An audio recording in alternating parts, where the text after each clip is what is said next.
Hello everyone, welcome back to my channel study with me. तो आज हम अपना सेकंड टॉपिक करने वाले हैं, that is requests and inquiries. तो सबसे पहले आता है requests. A request is a form of communication where one person asks another person to do something और टू प्रोवाइड समथिंग। अगर आपसे ये पूछा जाएगा कि रिक्वेस्ट जो शब्द है इसे डिफाइन करो, तो आप ये बताएंगे कि रिक्वेस्ट जो है वो कम्युनिकेशन का फॉर्म है। सबसे पहले कम्युनिकेशन क्या होती है? कम्युनिकेशन हुई बातचीत। एक इंसान दूसरे इंसान को अपनी बात बताता है, चाहे वो लिख कर बताए, बोल कर बताए, इशारों में बताए या किसी भी तरीके से बताए। तो रिक्वेस्ट भी एक कम्युनिकेशन का फॉर्म है, जहाँ पे एक इंसान दूसरे इंसान से कोई चीज़ करने को कहेगा या कोई चीज़ उसे प्रोवाइड करने को कहेगा। It is a way of seeking assistance. इसमें आप सामने वाले इंसान से असिस्टेंस मांग सकते हैं, यानी कि आप उससे कह सकते हैं कि आप मुझे असिस्ट करें या मेरी मदद करें इस चीज़ में, या कुछ भी कोई इन्फॉर्मेशन मांग सकते हैं या फिर कोई काम करने को कह सकते हैं। रिक्वेस्ट अलग अलग कॉन्टेक्स्ट यानी कि चीज़ों में की जा सकती है, जैसे कि पर्सनल इंटरेक्शन, प्रोफेशनल तरीके से भी की जा सकती है और फॉर्मल सिचुएशन में भी की जा सकती है। जब एक रिक्वेस्ट की जाती है तो आपको क्लियर होना होगा, पोलाइट होना होगा और अपनी ज़रूरतों, अपनी डिज़ायर्स को एक रिस्पेक्टफुल ढंग से सामने वाले के पास लेकर जाकर रखना होगा। कुछ की पॉइंट्स हैं जो दिमाग में रखने होंगे जब आपको रिक्वेस्ट कर रहे हैं। सबसे पहला है बी पोलाइट। पोलाइटली बात करें, कोटियस और रिस्पेक्टफुल अच्छी लैंग्वेज का यूज़ करें when making your request. Begin with a polite greeting. एक ग्रीटिंग से शुरुआत करें, जैसे कि प्लीज़ शब्द का यूज़ करें। जैसे कि could you please help me with this, और I would appreciate if you could dot dot dot dot, मतलब कि जो भी बात आगे कही गई होगी। तो यहाँ पे उन्होंने प्लीज़ शब्द का प्रयोग किया है। Be clear and specific. जो भी बात हो सीधे ढंग से कहें। जो भी आप रिक्वेस्ट कर रहे हैं, डिटेल्स मांग रहे हैं, क्लियरली बोलें। The more specific you are, the easier it is for the other person to understand what you need. आप जितने स्पेसिफिक होंगे उतना ही सामने वाले इंसान के लिए ईजी होगा आपकी बात को समझना। अवॉइड बीइंग वेग और एम्बिगुअस। अब ऐसी टेढ़ी मेढ़ी बात ना करें कि उसे समझ ही नहीं आए कि आप उससे क्या रिक्वेस्ट कर रहे हैं। For example, instead of saying, "Can you help me with this project?" you could say, "Could you review this document and provide feedback by Friday?" अब दो तरीके हो सकते हैं आप एक चीज़ को बोलने के। जैसे आप सिंपली सामने वाले इंसान को कह रहे हैं कि क्या तुम मेरी इस प्रोजेक्ट में मदद कर दोगे, जिसमें उसे नहीं पता कि आप उससे क्या मदद चाहते हैं। आप उसे इस ढंग से भी बोल सकते हैं कि क्या तुम इस डॉक्यूमेंट को रिव्यू कर दोगे और मुझे फ्राइडे तक फीडबैक दे दोगे, ताकि उसको एग्जैक्टली पता चल जाए that what are you expecting from him और her. Explain the reason. Reason दीजिए उसे, अगर अप्रोप्रिएट हो तो एक एक्सप्लेनेशन दे। बताएं कि आप उससे क्यों ये काम करवाना चाहते हैं, और बताएं कि क्यों सही है उसी के लिए ये काम आपके लिए करना। और इससे ये पता चल जाएगा सामने वाले इंसान को कि क्यों आपको उसकी मदद चाहिए और क्यों ये जो रिक्वेस्ट है ये बहुत ज़रूरी है। हाउएवर आपको ये भी याद रखना होगा कि ज़्यादा फालतू की इन्फॉर्मेशन ना दें, जितना ज़रूरी हो उतना ही कहें, कंसाइज रहें और रेलिवेंट रहें। ग्रैटिट्यूड ऑफर करें।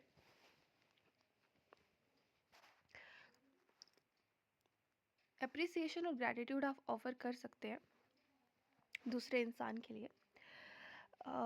फॉर एग्ज़ाम्पल, आपकी सामने वाला इंसान जैसे ही मदद करता है, या इनफैक्ट मदद करने से पहले ही जब आपने उसने बस आपको ये कह दिया कि हाँ मैं तुम्हारी मदद कर दूँगा, तो यू कैन सिंपली से थैंक यू। और एक पॉजिटिव इंटरेक्शन, एक रिस्पेक्टफुल इंटरेक्शन आप दोनों के बीच बना रहेगा आगे भी। अंडरस्टैंडिंग बनाए रखें, खुद अंडरस्टैंडिंग भी बने। It is important to understand that the person you are making the request to might not always be able to fulfill it. अब ज़रूरी नहीं है जिस बंदे से आप रिक्वेस्ट कर रहे हैं वो आपकी रिक्वेस्ट को मान लेगा। मे बी वो जानबूझकर ना माने, but maybe he has some other task to do, तो वो नहीं मान पा रहा है। तो उस केस में आप चीज़ को समझें that he is not able to help you because of some reasons. तो रिस्पेक्टफुल बने रहें, अंडरस्टैंडिंग बने रहें, respect the decision and be understanding if the decline और प्रपोज एन ऑल्टरनेटिव सोल्यूशन। और मे बी वो कुछ ऑल्टरनेटिव सोल्यूशन आपको देंगे, तो उन्हें भी सुने और उसकी रिस्पेक्ट करें, उनके डिसीजन की भी। It is important to maintain good communication and a positive relationship even if the request is not met. ज़रूरी है कि आप एक गुड कम्युनिकेशन बनाए रखें, एक पॉजिटिव रिलेशनशिप बनाए रखें, चाहे रिक्वेस्ट आपकी पूरी हो या ना हो। फिर ये कहते हैं, हालांकि मतलब यहाँ पे दो तरीके की रिक्वेस्ट होती हैं, डायरेक्ट और इनडायरेक्ट। तो डायरेक्ट क्या होती हैं, जब हम किसी से कोई चीज़ मांगते हैं, हमारे लिए कोई काम करवाते हैं डायरेक्टली, और इसमें हम सीधे ऑर्डर्स देते हैं बंदों को और वो पोलाइट नहीं होते हैं। और इनडायरेक्ट में हम पोलाइटली बात करते हैं, हम कुछ मोडाल वर्ब्स का यूज़ करते हैं, कुड, वुड, इस तरीके के, और एक रिक्वेस्ट बनाते हैं। कुछ करने को उनसे कहते हैं। अब कुछ एक तरीके बता रहे हैं, जैसे किसी से कोई चीज़ के लिए आप आस्क कर रहे हो, तो कैसे आस्क करेंगे। तो there are different ways of asking for something. We usually ask for something in a polite and indirect way. For example, तो हम कुड यूज़ कर सकते हैं, वुड यू माइंड इफ़, ऐसा मे, ऐसे वर्ड्स का हम यूज़ कर सकते हैं। अब यहाँ पे कुछ एग्जांपल्स दिए हैं। तो मतलब there is a conversation here. Okay, so it goes like, can I have the salt? Of course, here you are. Could I ask you the time, please? No problem, it's 4:15. Would you mind if I borrowed your pen, please? Of course, here you are. May I have the bill, please? Certainly, madam. I need is very direct and is usually used for urgent request. तो यहाँ जहाँ पर भी आप बोलेंगे ना I need, तो that is a very direct, बहुत डायरेक्ट वो चीज़ है, और आप इसको तब यूज़ करेंगे जब बहुत अर्जेंट काम हो आपको किसी से। जैसे I need a doctor, I need the fire extinguisher fast। तो तुम इसको ऐसे नहीं बोलोगे, तुम इसको बोलोगे I need the fire extinguisher fast. तो इस तरीके से, पर ये भी रिक्वेस्ट ही रहेगी, ओके, बट थोड़ी डायरेक्ट है ये, ठीक है। अर्जेंट रिक्वेस्ट के टाइम पे आप इसको यूज़ करते हो। फिर asking someone to do something, तो यहाँ पे there are number of ways of asking someone to do something in a polite and indirect way. और इसमें तो हम प्लीज़ का यूज़ कर सकते हैं। Could you call a taxi for me please? Would you ask Rose whether she has sign the card please? Would you mind collecting my suit from the dry cleaner please? तो आप देख रहे हैं यहाँ पे कैसे प्लीज़ प्लीज़ प्लीज़ का use किया गया है, ठीक है ना। Do you think you could come in 10 minutes early tomorrow before the presentation? We sometimes use can you, तो हम कभी कभी कैन यू का भी यूज़ कर लेते हैं, विल यू का भी यूज़ कर लेते हैं रिक्वेस्ट बनाने के लिए, जब ये थोड़ी ज़्यादा इनफॉर्मल होती है। जैसे कि मम, can you wake me up at 7 o'clock? तो यहाँ पे कैन यू का यूज़ किया हुआ। Will you send me an email tomorrow just to remind me the to book a hotel? तो वहाँ पे विल यू का यूज़ किया। तो इसी तरीके से तुम्हें इस चीज़ों को देखना होगा, okay. Then we need someone to go to the meeting, इस तरीके से आप वी नीड का यूज़ कर सकते हैं। और यहाँ पे कुछ एग्जांपल्स और फर्दर दी हुई है, ओके। ये हो गया हमारा रिक्वेस्ट्स। अब हमारा अगला टॉपिक होगा इंक्वायरीज। तो इंक्वायरीज क्या होती हैं, इंक्वायरी क्या होती है, इसकी स्पेलिंग अब देखो यहाँ पे 2 टाइप्स में लिखी हुई है। अगर आप ऐसे नॉर्मली आप इंक्वायरी का होगी IN, और अगर आप ब्रिटिश इंग्लिश का यूज़ कर रहे हैं तो आप ई से यूज़ करेंगे। You can see here, E यहाँ पर यूज़ करा है। Inquiry is any process that has the aim of augmenting knowledge, resolving doubt और solving a problem। इसमें क्या होता है, इंक्वायर करते हैं। अब आप खुद अपना दिमाग लगाइए। आप कभी अपने सिंपली सुना होगा इंक्वायर कर रहे हैं, हम चीज़ की इंक्वायरी कर रहे हैं, मतलब आप किसी चीज़ को जानने की कोशिश करते हैं, कोई नॉलेज लेने की, कोई डाउट सॉल्व करने की, कोई प्रॉब्लम सॉल्व करने की आप कोशिश कर रहे हैं, तो देन यू आर इंक्वायरिंग। अब इसमें बड़ी सा डिफरेंट टाइप्स की इंक्वायरीज हो सकती हैं, और हर टाइप की इंक्वायरी अपनी एम पहुँचे उसके लिए अलग अलग तरीके हो सकते हैं। इंक्वायरी और इंक्वायरी दोनों ही का ही सेम मतलब है। और एक क्वेश्चन, एक इन्वेस्टिगेशन, रिक्वेस्ट या इन्फॉर्मेशन के लिए, जो मैं आपको पहले बता चुकी हूँ, इंक्वायरी जो है वो कॉमन कम है, और IN वाला इंक्वायरी जो है वो ज़्यादा वो कॉमन है। तो देयर वर्ब फॉर्म्स, अब जैसे इंक्वायर और इंक्वायर है, इनका भी सेम ही मतलब है, और इनका मतलब होता है to ask, to seek information और टू इन्वेस्टिगेट। अब डायरेक्ट टाइप्स ऑफ इंक्वायरीज क्या क्या है, यहाँ पर 4 डिफरेंट टाइप्स की इंक्वायरीज आती हैं। डायरेक्ट, मैच, एडवांस्ड और मार्केट प्लेस।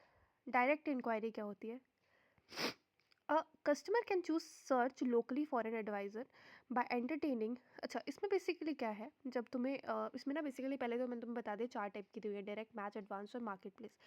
डायरेक्ट में क्या होगा कि तुमने एक इंक्वायरी डाली, ठीक है, तुम क्या कर रहे हो, एक एडवाइज़र ढूंढ रहे हो, ठीक है, लोकली अपने आसपास ही ढूंढ रहे हो।